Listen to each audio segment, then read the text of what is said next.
I think we are getting near to our goal. We should try to finish it by this month end. Yes, sir. പപ്പയുടെ പേരിലാണ് നമ്മൾ ഈ hospital കെട്ടിപ്പൊക്കുന്നതെങ്കിലും എന്റെ മനുമോൾക്ക് വേണ്ടിയാണ് ഞാനിതെല്ലാം ചെയ്യുന്നത്. നാട്ടിലെത്തുന്ന അവളെ നേരിട്ട് സ്വീകരിച്ചിരുത്തേണ്ടത് നമ്മുടെ ഹോസ്പിറ്റലിലേക്ക് ആയിരിക്കണമെന്ന് എനിക്കൊരു വാശിയുണ്ടായിരുന്നു. അത് നടക്കാത്തതിൽ എനിക്ക് പരാതിയൊന്നുമില്ല, സന്തോഷമേ ഉള്ളൂ. കാരണം ആ 1 month എന്റെ സിസ്റ്റർ എന്നോടൊപ്പം ഉണ്ടാവുമല്ലോ.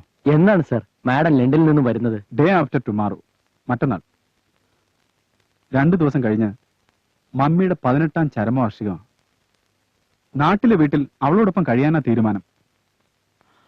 ഹോസ്പിറ്റലിലെ പണി തീരുന്നത് വരെ അവളവിടെ കഴിയട്ടെ. ആ അറ്റ്മോസ്ഫിയർ അവൾക്കൊരു ചേഞ്ച് ആയിരിക്കും. സാർ ഇന്ന് തന്നെ നാട്ടിലേക്ക് പോകുന്നുണ്ടോ? പോയല്ലേ പറ്റൂ. വർഷങ്ങളായി കാര്യസ്ഥനല്ലേ നോക്കുന്നത്. ബംഗ്ലാവ് ഏത് കോലത്തിലാണെന്ന് ഇനി ആർക്കറിയാം.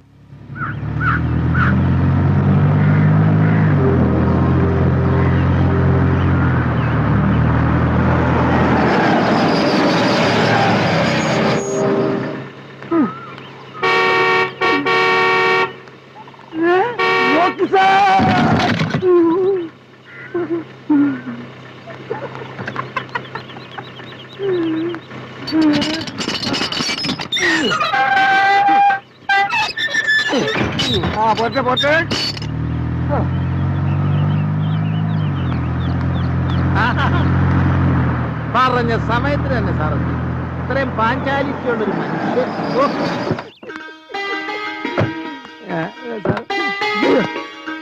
നമസ്കാരമുണ്ട്. നമസ്കാരം. യാത്രയൊക്കെ സുഖമായിരുന്നു? സുഖമായിരുന്നു. എങ്ങനെയുണ്ട് പിള്ളച്ച? സുഖമല്ലേ? അങ്ങയുടെ കാരണം കൊണ്ട് എല്ലാം ഭംഗിയായിട്ട് നടക്കുന്നു. എടാ സുന്ദര, എന്തോ ആ പെട്ടി എല്ലാം എടുത്ത് സാറിന്റെ മുറി കൊണ്ടുപോയി. എന്റെ മോനാ സുന്ദരൻ. ജനിക്കുന്നതിന് മുമ്പിട്ട പേരാ. സാറേ, സാറും കുഞ്ഞും വരുന്നോണ്ട് ഇവിടെ അടുക്കളപ്പണിക്ക് എന്റെ ഭാര്യയോടും വരാൻ പറഞ്ഞിട്ടുണ്ട്. ആര് വന്നാലും മനുമോളുടെ ഇഷ്ടത്തിനനുസരിച്ച് നിന്നോണം. അവൾക്ക് ഇവിടെ ഒരു കുറവും ഉണ്ടാവാൻ പാടില്ല. ഓക്കെ? എടാ സുന്ദര, അയ്യോ എടാ പൊട്ടി മോൾ, എന്താ പറഞ്ഞത്? ഒരു കാര്യമില്ല. കഴുതയുടെ മോൾ. നിനക്കൊക്കെ തീറ്റ വരുന്ന നേരം കൊണ്ട് 2 വാഴ വെച്ചിരുന്നെങ്കിൽ ഞാൻ ഒന്നും പറയാനില്ല കേട്ടാ. കള്ള ഹിമാറെ ചേട്ടാ, കള്ളപ്പുള്ള അന്നെ നമ്മൾ വിടൂല. എന്ത് തീരുമാനിച്ചാണ് എന്റെ വെപ്പ്? ഇന്ന കയ്യിൽ നിന്ന് വാങ്ങിയ കായ് നമുക്ക് ഇപ്പൊ കിട്ടണം. ഭഗവതി, ഈ ബാധ ഒഴിപ്പിക്കാൻ എന്തൊരു മാർഗം? അതേടാ ഞാൻ രണ്ടും കൽപ്പിച്ചാ വന്നിരിക്കണേ. ഒന്നുകിൽ എന്റെ മയ്യത്ത്, അല്ലെങ്കിൽ രണ്ടും നമുക്ക് പുറത്തു വെച്ചാകാം കേട്ടോ. എന്ത് പുറത്തു വെച്ചാ ഞാൻ എന്തായാലും വിചാരിച്ചേ ഞാനൊരു പമ്പര വിറ്റായിരുന്നോ? ഇല്ല, ഒരിക്കലും ഇല്ല. വിട്ടിയാണെന്ന് അറിയാമായിരുന്നു, പക്ഷെ പമ്പരമാണെന്ന് എനിക്കറിയില്ല. എന്നെ തനിക്ക് തെറ്റി. സദ്ദാം ഹുസൈന്റെ ബാപ്പ മുത്തുപട്ടർ വിചാരിച്ചിട്ട് പോലും എന്നെ ഒതുക്കാൻ പറ്റിയിട്ടില്ല. അപ്പൊ പട്ടരുമായിട്ടുള്ള ബിസിനസ്സും പൊളിഞ്ഞോ? പൊളിക്കും, എല്ലാം പൊളിക്കും ഞാൻ. വിശ്വാസവഞ്ചന, ആൾമാറാട്ടം എന്നിവയെല്ലാം കാണിച്ച് തന്നെ ഈ നിമിഷം വേണമെങ്കിൽ എനിക്ക് അകത്താക്കാൻ കഴിയും. പക്ഷെങ്കിൽ ഞാനത് ചെയ്യൂല. ജീവിക്കാൻ വേണ്ടി മരിക്കാൻ വരെ തയ്യാറായ ഒരു അവസ്ഥയിലാണ് ഞാൻ അറ്റ കൈ പ്രയോഗിച്ചത്. ആരെയും വഞ്ചിക്കണമെന്നുള്ള ഉദ്ദേശം എനിക്കില്ല. ഈ ബംഗ്ലാവ് വിറ്റിട്ടാണെങ്കിൽ പോലും സാറിന്റെ പണം ഞാൻ മടക്കി തരും. അങ്ങനെ വഴിക്ക് വാ. ഈ ബംഗ്ലാവ് വിൽക്കാൻ തനിക്കെന്ത് അവകാശം? ഈ ബംഗ്ലാവ് തന്റെയാ? അല്ല, എന്റെ അല്ല. ഇറക്കല്ലേ, വേല ഇറക്കല്ലേ, എന്റെ അടുത്ത് വേല ഇറക്കല്ലേ. നമ്മളെല്ലാം അറിഞ്ഞിട്ടല്ല വന്നിരിക്കണേ. 24, 24 എത്രയാണ്? 38. പോരാ, 48 മണിക്കൂറിനുള്ളിൽ എന്റെ കായ് തന്നിട്ടില്ലെങ്കിൽ താനും തന്റെ കുടുംബം അതെ ഓലത്തും ഈ കമ്പൗണ്ടിലിട്ട് വളർത്തും. കാണിച്ചരാ, ഓർമ്മിരിക്കട്ടെ.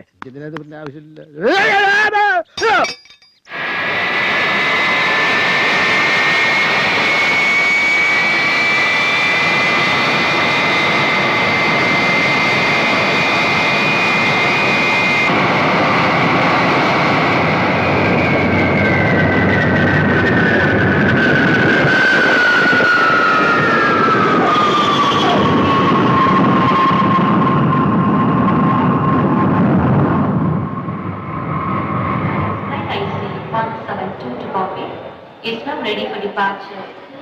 Passengers are requested to keep their boarding cards handy and proceed to the aircraft immediately. Indian Airlines flight IC 172 to Bombay is not ready for Hi. departure. Hi How was your trip? Fine. Come on, come.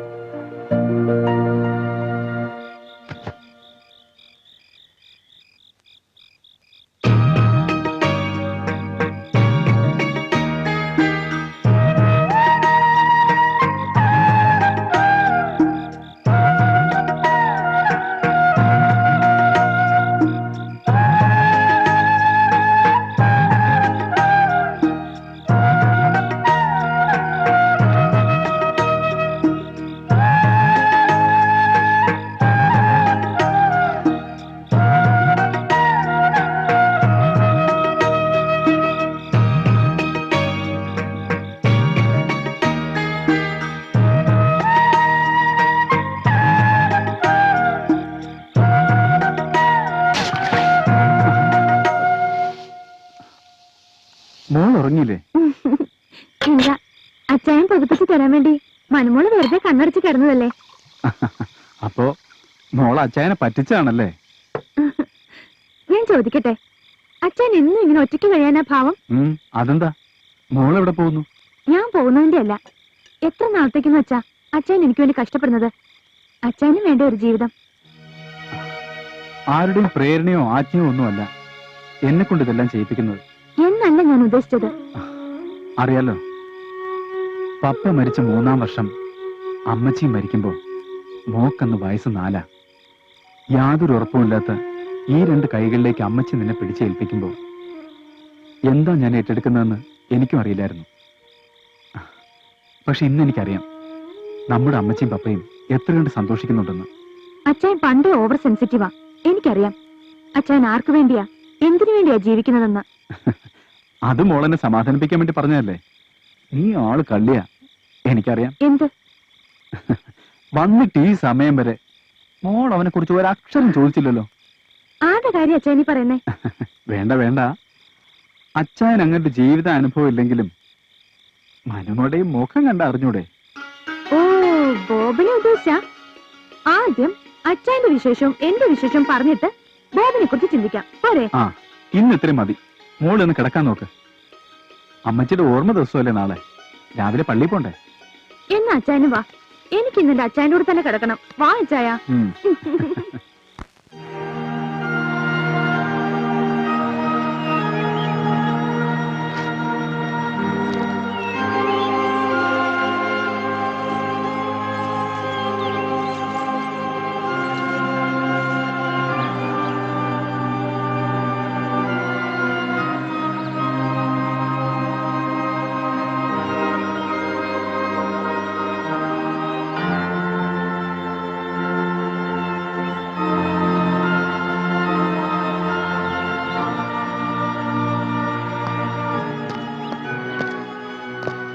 തന്റെ ആശുപത്രി പണി ഇതുവരെ ആയടോ?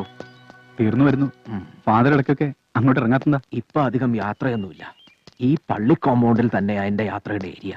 മനു ഇനി specialisation വല്ലതും? പഠിത്തമൊക്കെ കഴിഞ്ഞതുകൊണ്ട് ഇനി പോകണ്ടെന്നാ ഞാൻ പറയുന്നത്. അവർക്ക് വേണ്ടിയല്ലേ ഞാൻ ഈ ഹോസ്പിറ്റലിൽ പണിയുന്നത് തന്നെ. മനു! ഹായ് ബോബൻ. ഈശോ മിശിഹായ്ക്ക് സ്തുതിയായിരിക്കട്ടെ അച്ഛൻ. ഇപ്പോഴും എപ്പോഴും സ്തുതിയായിരിക്കട്ടെ. ബോബനെ വീട്ടിലേക്ക് കണ്ടില്ലല്ലോ? ഞാൻ ബാംഗ്ലൂർ നിന്നാ വന്നത്. എന്താ റോക്കി, ഇവരെ ഇങ്ങനെ നടത്തിയാ മതിയോ? ഒന്ന് പോ ഫാദർ. റോക്കി വരൂ.